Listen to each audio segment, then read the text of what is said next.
नमस्कार, जय हिंद साथियों।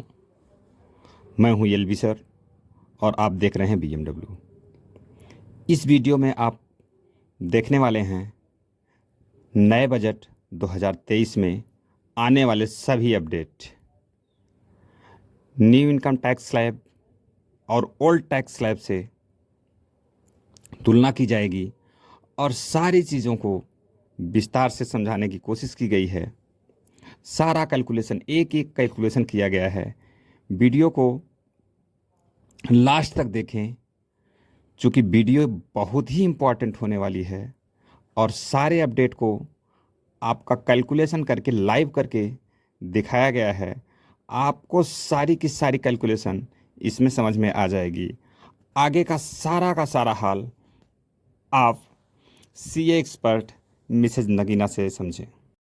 हैं हमारे चैनल टैक्स साथी को सब्सक्राइब कर लीजिए और बेल आइकन को प्रेस कर दीजिए ताकि ऐसे ही लेटेस्ट वीडियो अपडेट मिल सके। वीडियो कैसा लगा कमेंट करके जरूर बताइए। अच्छा लगा तो इसे लाइक और शेयर करना ना भूलें। तो चलिए स्टार्ट करते हैं, क्योंकि इस वीडियो में हम बिना कोई टाइम वेस्ट किए यहाँ पे डिस्कस करेंगे कैलकुलेशन इनकम टैक्स की कैसे होगी ओल्ड और न्यू इनकम टैक्स स्लैब के अकॉर्डिंग, और किसको जाना फायदेमंद रहेगा न्यू इनकम टैक्स स्लैब में और किसको जाना फायदेमंद रहेगा ओल्ड इनकम टैक्स स्लैब में। जैसे कि हम सब जानते हैं कि न्यू इनकम टैक्स स्लैब को डिफॉल्ट कर दिया गया है बजट 23 से। अगर आप इसमें चले गए तो आप यहाँ पे वापस ओल्ड इनकम टैक्स स्लैब में नहीं आ सकते। तो चलिए स्टार्ट करते हैं हमारे आज की इस वीडियो को। तो स्क्रीन पे आप देख पा रहे हैं, मैंने यहाँ पे 3 पर्सन्स के एग्जाम्पल लिए हैं, ए, बी और सी। यहाँ पे हम पहले डिस्कस करेंगे ओल्ड टैक्स रिजीम में कितना टैक्स इनको पे करना पड़ेगा अपनी इनकम पे और न्यू टैक्स रिजीम में कितना। फिर हम कंपेयर करके देखेंगे कि कौन से टैक्स रिजीम में जाना इनके लिए बेनिफिशियल रहेगा। तो सबसे पहले हम बात करते हैं मिस्टर ए। मिस्टर ए की जो एनुअल सैलरी है वो हमने यहाँ पे 7 लाख डाली है।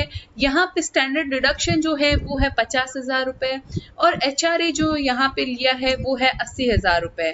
और सेम इसी तरह से ETC की डिडक्शन जो है, ETC में इन्वेस्टमेंट है मिस्टर ए का यहाँ पे 70,000 रुपए। तो टोटल इनकम जो बनती है वो उनकी बनती है 5 लाख रुपए।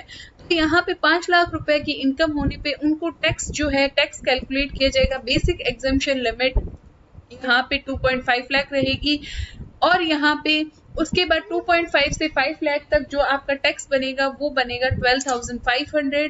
और यहाँ पे जो आपकी रिबेट है, अगर आपकी ओल्ड टैक्स रिजीम में 5 लाख तक की इनकम है तो आपको पूरी टैक्स रिबेट मिलती है जो कि है 12,500 की।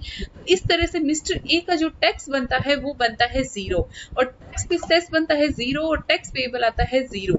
लेकिन अगर हम बात करें मिस्टर बी जिनकी इनकम है 9 लाख रुपए और उनको स्टैंडर्ड डिडक्शन यहाँ पे देने के बाद HRA का बेनिफिट और ETC का बेनिफिट देने के बाद जो इनकम बनती है वो बनती है इनकी 6,10,000 रुपए। 6,10,000 रुपए पे अगर मैं यहाँ पे टैक्स की कैलकुलेशन करती हूँ up to 2.5 lakh 0, 2.5 lakh to 5 lakh जो है 12,500 का टैक्स है। और यहाँ पे ऊपर वाले जो 5 लाख से ज्यादा यानी कि यहाँ पे जो आपका 1,10,000 रुपए है उस पे आपका 20% का टैक्स जो कि आपका बनता है 22,000 रुपए। तो वो यहाँ पे टोटल टैक्स यहाँ पे जो बनेगा वो आपका हो जाएगा 34,500। यहाँ पे आपको किसी भी तरह की टैक्स रिबेट नहीं मिलेगी क्योंकि आपकी जो टोटल टैक्सेबल इनकम है वो 5 लाख रुपए से ज्यादा है। तो ये केस आपका समझने का है कि अगर आपकी इनकम 5 लाख रुपए से 1 रुपए भी ज्यादा होती है तो आपका यहाँ पे रिबेट का बेनिफिट आप यहाँ पे नहीं ले सकते हैं। तो आपका टोटल टैक्स जो बन जाएगा वो बन जाएगा आपका 34,500। उस पे आपका सेस जो कि है टैक्स पे 4% का सेस एप्लीकेबल होगा और फिर आपका टोटल टैक्स जो मिस्टर बी के लिए बनेगा वो बनेगा 35,880 रुपए। अब हम बात करते हैं मिस्टर सी की। मिस्टर सी की अगर मैं बात करूं तो इनकम जो हमने मिस्टर सी की ली है, एनुअल सैलरी यहाँ पे 16 लाख रुपए की है। साथ में यहाँ पे 52,500 की स्टैंडर्ड डिडक्शन मिलेगी, क्योंकि गवर्नमेंट ने बजट 23 से प्रपोज किया है कि 50,000 की स्टैंडर्ड डिडक्शन जो है 52,500 हो जाएगी अगर आपकी इनकम जो है 15,50,000 रुपए से ज्यादा है। साथ में यहाँ पे एचआरए की डिडक्शन और एटीसी की डिडक्शन लेने के बाद जो टोटल इनकम बचती है वो बचती है 12,97,500। तो यहाँ पे टैक्स की कैलकुलेशन अगर मैं करूँ तो 2.5 लाख रुपए पे 2.5 से 5 लाख रुपए तक आपकी 12,500, 5 से 10 तक 1 लाख रुपए का टैक्स, और रिमेनिंग वैल्यू पे जो है वो आपका 89,250 का टैक्स यहाँ पे बनता है। और टोटल टैक्स अगर मैं बात करूँ तो 2,01,750 रुपए, और उस पे सेस आपका 8,070 रुपए बनता है। इस तरह से आपका 2,09,820 रुपए का टैक्स जो है मिस्टर सी को ओल्ड टैक्स रिजीम में जाने पे भरना होगा। लेकिन अब हम करते हैं हम न्यू टैक्स रिजीम में। न्यू टैक्स रिजीम सिर्फ और सिर्फ इंडिविजुअल एचयूएफ के लिए एप्लीकेबल है, यहाँ पे एनआरआईज के लिए एप्लीकेबल नहीं है। तो मिस्टर ए की सैलरी इनकम जो है यहाँ पे 7 लाख की मैंने ली है, सेम जो ओल्ड टैक्स स्लैब में है। तो यहाँ पे स्टैंडर्ड डिडक्शन, किसी भी तरह की एग्जेम्पशन, किसी भी तरह की चैप्टर 6A की डिडक्शन आपको यहाँ पे नहीं मिलेगी, मिस्टर ए को नहीं मिलेगी न्यू टैक्स रिजीम में जाने पे। तो टोटल इनकम मिस्टर ए की यहाँ पे बनती है 7 लाख रुपए। तो यहाँ पे 7 लाख रुपए बनने के बाद अब इसकी टैक्स कैलकुलेशन कैसे होगी? तो जो basic exemption limit old tax regime में 2.5 लाख है, उसको गवर्नमेंट ने यहाँ पे बढ़ा के 3 लाख कर दिया है न्यू टैक्स रिजीम के अंदर। 3 से 6 लाख तक आपका जो टैक्स स्लैब है वो है आपका 5% का टैक्स स्लैब, और यहाँ पे 6 से 9 लाख तक का जो है वो आपका है 10% का टैक्स स्लैब, जो कि ओल्ड टैक्स रिजीम में अगर हम बात करें तो वो हो जाता है आपका 5 लाख से ऊपर जाने पे 20% का टैक्स स्लैब।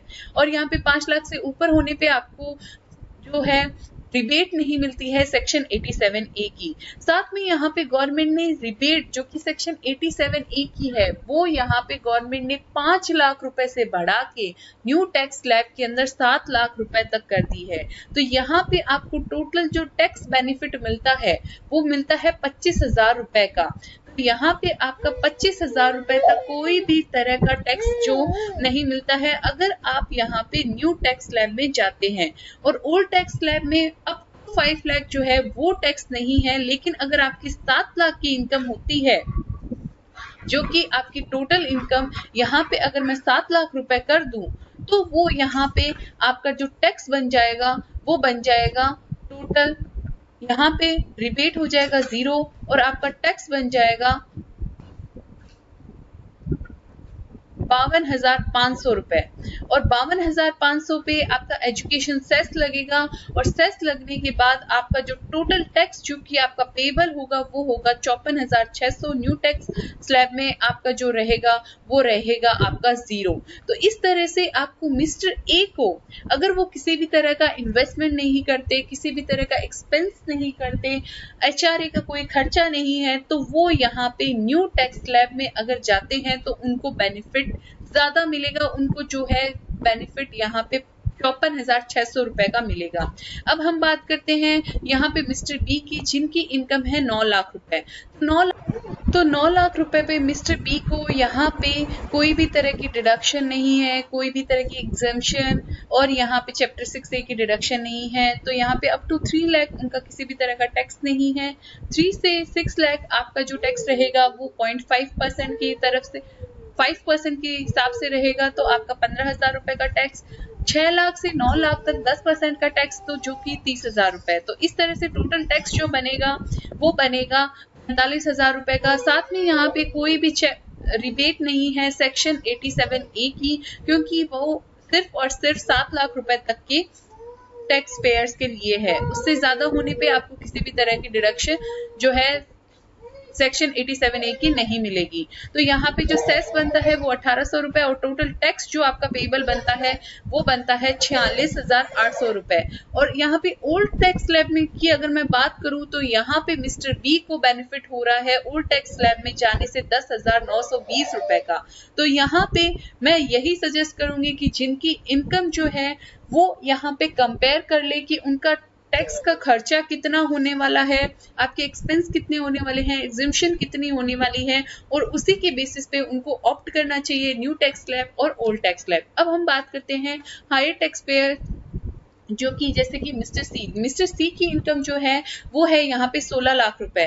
तो विदाउट एनी डिडक्शन उनकी टोटल इनकम भी बनती है 16 लाख रुपए। टोटल टैक्स अगर मैं कैलकुलेट करूँ तो 6 लाख रुपए तक 5% का टैक्स, 6 से 9 लाख रुपए तक 10%, 9 से 12 तक 15%, 12 से 15 तक यहाँ पे 20%, और 15 से ज्यादा होने पे आपका जो है वो है 30% का टैक्स। तो इस तरह से आपका जो टोटल टैक्स बनता है वो 1,80,000 रुपए, और सेस मिला के आपका टोटल टैक्स बनता है 1,87,200 रुपए। ओल्ड टैक्स स्लैब में यहाँ पे जो टैक्स बनता है वो बनता है 2,09,820 रुपए। तो यहाँ पे जो रेट्स की वजह से जो है रेट्स यहाँ पे चेंज कर दी है गवर्नमेंट ने।